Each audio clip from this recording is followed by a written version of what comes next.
And something that this teaching challenges is how our modern society defines success. Today, we are constantly chasing the next milestone, the next promotion, the next house, more followers, more money, more accomplishments. And once we get there, we tend to move the finish line. But Dene philosophy asks a different question. It's not, what have you accumulated, but who are you becoming?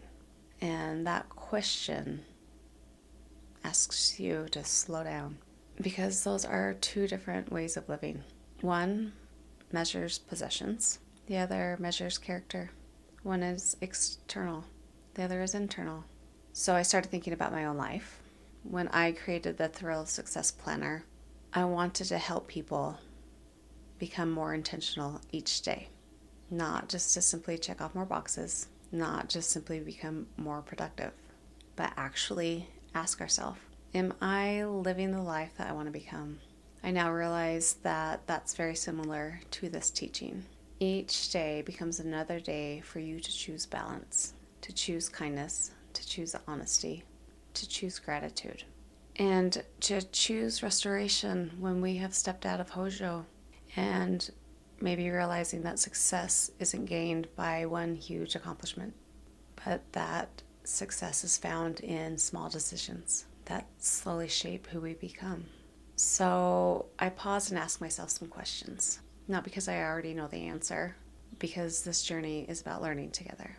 So my questions for myself in these teachings are, how is this teaching transforming me? How has it changed how I define success? And has it changed how I respond to setbacks? I would encourage you to pause this episode for just a minute and ask yourself the same things, because learning these teachings isn't just about gaining knowledge. It's about allowing them to reshape the way that we live. So my responses to those questions: how is this teaching transforming me? With this teaching, it echoes a common theme that I've been discovering throughout these lessons, that everything is already within us. Our abundance, our love, our purpose. What we need isn't something that we are chasing.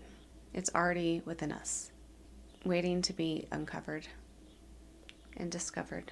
The teaching reminds me that life isn't about seeking external validation, possessions, or what society defines as success. It's about building who we are, strengthening what we already have, and becoming more fully ourselves. And how it has changed how I define success. Years ago, I changed my definition of what success looks like, because I knew that the path that I was walking on isn't one that is common in today's society. Success for me isn't measured by the number of followers I have, titles, or numbers. It's asking myself, did I impact just one person today? Through a podcast, through a post, through a conversation, a run, sharing awareness, by being vulnerable enough to share my story. Because I've learned in the power of one conversation can become many. And one person who feels seen can go on to help someone else. And we rarely get to see that ripple effect, but that doesn't mean it's not happening.